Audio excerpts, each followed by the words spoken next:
Adobe is making more money than ever, $19 billion in annual revenue, more than 33 million paying subscribers, executives pocketing tens of millions in compensation.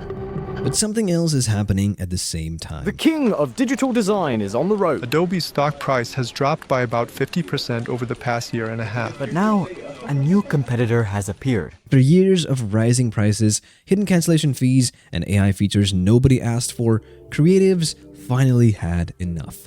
And while Adobe kept pushing and doubling down on its greed, competitors saw their opening. So how did the most dominant software company in creative history end up pushing millions of professionals straight into the arms of a rival? Disclaimer, guys, I hate Adobe. Let me take you back to 2012. Adobe owned the creative industry. If you were a graphic designer, you used Illustrator. If you were a photographer, you used Photoshop and Lightroom. If you published magazines or books, you used InDesign. There was no debate, no alternative. Adobe was the industry, period. Back then, you could buy Creative Suite 6 for about $2,600 upfront. Expensive, sure, but you owned it forever. You could use it for 5 years, 10 years, however long you wanted. No monthly bills, no internet connection required, no checking in with Adobe servers to prove you were a legitimate user. That model had worked for decades. It built Adobe into a multi-billion-dollar empire. But Adobe's executives looked at the numbers and realized something. When you sell software once, customers only pay once. And let's launch Photoshop 1.0. Some designers would keep using CS4 or CS5 for years without upgrading. Adobe was leaving money on the table, tons of it. So in May 2013, Adobe did something radical. They announced Creative Cloud and killed perpetual licenses completely, or don't get to use it at all. The creative community went ballistic, but Adobe had leverage and they knew it. Where else were you going to go? What photographer would abandon years of Photoshop skills to learn something else? What agency would retain its entire staff on different software? Nowhere. That's where. So creatives grumbled, complained on forums, threatened to switch, and then subscribed anyway, because they didn't have a choice. At first, Adobe even made it seem reasonable. In 2013, Creative Cloud All Apps was $49.99 per month with an annual contract for everything: Photoshop, Illustrator, InDesign, Premiere, After Effects, the works. That actually felt like a decent value compared to buying everything separately. But here's what nobody was asking. Now that Adobe had everyone locked onto monthly payments, what was going to stop them from raising prices? The answer was nothing. What the hell? What is this? The price increases started slowly. $1 here, $2 there. In 2022, Adobe raised prices. In 2023, they did it again. By late 2024 and early 2025, they were raising prices on multiple plans simultaneously. Then came June 17th, 2025. Adobe renamed Creative Cloud All Apps to Creative Cloud Pro and jacked the prices from $59.99 to $69.99 per month. That's a 17% increase. If you paid annually upfront, your bill jumped from $660 to $780, an extra $120 a year. Their justification? Enhanced AI capabilities, generative credits for features most professional creatives didn't ask for and didn't want. But the photography plan got hit even worse. Adobe raised the price from $9.99 to $14.99 per month, a 50% increase overnight. And this was for hobbyists, people shooting photos on weekends, not professionals billing clients. The anger exploded across social media. One user wrote, "I've been paying for Creative Cloud for years with almost no use, and now having to pay significantly more. I certainly didn't get a 68% increase in my pay." Some users saw their bills double, not because they upgraded to a better plan, but because Adobe quietly moved them from introductory pricing to standard rates without warning. And if you tried to cancel, that's when Adobe's real strategy became clear.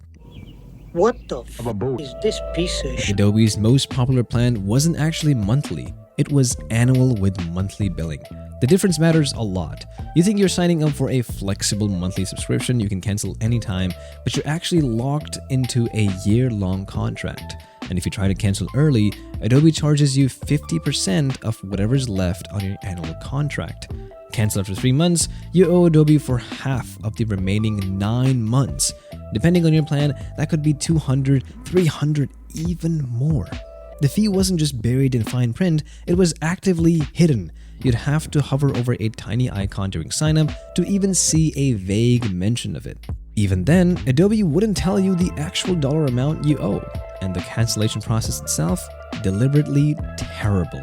Users reported navigating through multiple screens filled with upsell offers, getting transferred between representatives, having calls and chats mysteriously drop, and in some cases, being billed even after they thought they successfully cancelled.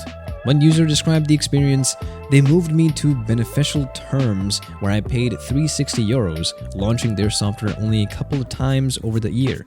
Now I'm on a subscription where I have only 2 options. Pay them €672 over the next year, or cancel it by paying a €300 penalty." This wasn't an accident, this was strategy, and Adobe knew exactly what they were doing. FTC takes action against Adobe and executives for hiding fees, preventing consumers from easily canceling software subscriptions. In June 2024, the Federal Trade Commission filed a lawsuit against Adobe and 2 of its executives. The complaint laid it all out. Adobe pushed consumers toward annual contracts disguised as monthly plans, hid the early termination fees, and designed a deliberately complicated cancellation process to trap people. The FTC's Director of Consumer Protection put it bluntly: Adobe trapped customers into year-long subscriptions through hidden early termination fees and numerous cancellation hurdles. But the most damning evidence came from Adobe's own internal emails. One unidentified executive described the hidden cancellation fee as a bit like heroin for Adobe, acknowledging that these fees were a significant addictive revenue stream the company couldn't quit. Think about that for a second. An Adobe executive compared trapping customers with hidden fees to drug addiction, and they kept doing it anyway. The lawsuit is still ongoing as of late 2025, but the damage to Adobe's reputation was done. Designers who tolerated the subscription model, who had grumbled but paid, were now actively looking for a way out, and someone was waiting for them. Today we are announcing an all-new Affinity app. The company is Serif, a British software developer based in Nottingham, England. They'd been making graphic software since 1987, consumer-level stuff, nothing professionals took seriously. But in 2014, Serif made a bold move. They released Affinity Designer for Mac, a vector graphics tool positioned as a direct alternative to Adobe Illustrator, priced at just $49.99 with a perpetual license. One payment, yours forever. The timing was perfect. Adobe had just killed perpetual licenses the year before, and creatives were furious. Serif offered exactly what Adobe had taken away. Affinity Designer won Apple's Design Award in 2015. Then in 2015, they released Affinity Photo, a raster graphics editor competing with Photoshop. In 2019, they completed the trinity with Affinity Publisher, going head-to-head with InDesign. The strategy was simple: professional-grade tools at a fraction of the cost with no subscriptions ever. The universal license for all 3 apps across Mac, Windows, and iPad, $164.99 total. Adobe charged that much for 2 months of Creative Cloud. By March 2024, Affinity had attracted 3 million users worldwide. Not massive compared to Adobe's 33 million, but enough to prove that professionals were willing to switch when given a real alternative. The complaints about Adobe's pricing and practices had become so common that switching to Affinity became a badge of honor in creative communities. People posted their cancellation emails online like liberation declarations. Then came March 26, 2024. Canva announced they were acquiring Serif for $380 million. Some reports suggested the deal was actually worth closer to $1 billion when including stock. The creative community panicked. Canva was a subscription-based platform. Would they kill Affinity's perpetual license? Would they absorb Affinity into Canva's ecosystem and destroy what made it special? Canva promised they wouldn't. They pledged to maintain perpetual licenses, keep pricing fair, invest in the Affinity suite, and provide it free to schools and nonprofits. But nobody believed them. Why would they? For 19 months, Affinity users waited nervously. Then on October 1st, 2025, Serif pulled all Affinity products from sale, the website went dark, downloads disappeared, the forums went read-only. The speculation went crazy. Was Canva killing Affinity, going subscription only, shutting it down entirely? On October 30, 2025, Canva revealed what they'd been working on. They launched Affinity by Canva, Canva. Affinity by Canva. a single unified application combining designer, photo, and publisher into one seamless tool, available for Mac and Windows, with iPad coming in 2026. And it was completely free.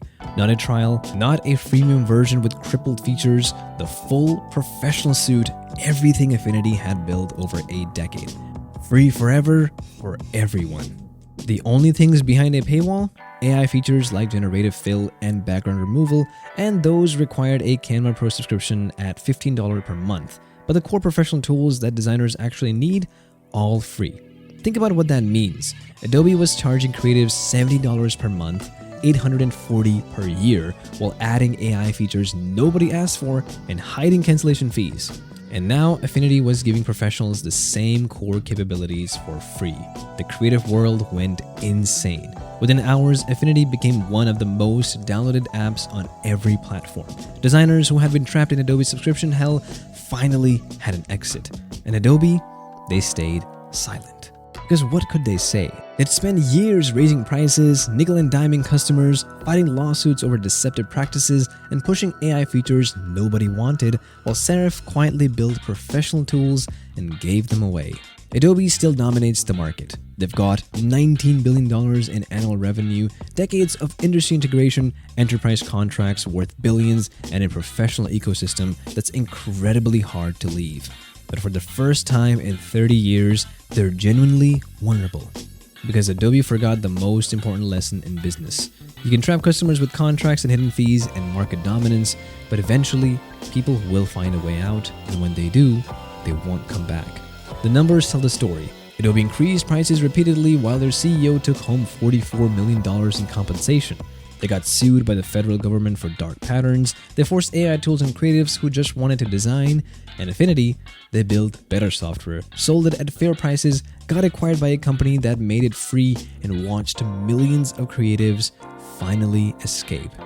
That's the $380 million bet that Adobe never saw coming. Adobe built a monopoly on greed. Affinity broke it with generosity. If you found this interesting, hit subscribe. I've got more stories like this coming.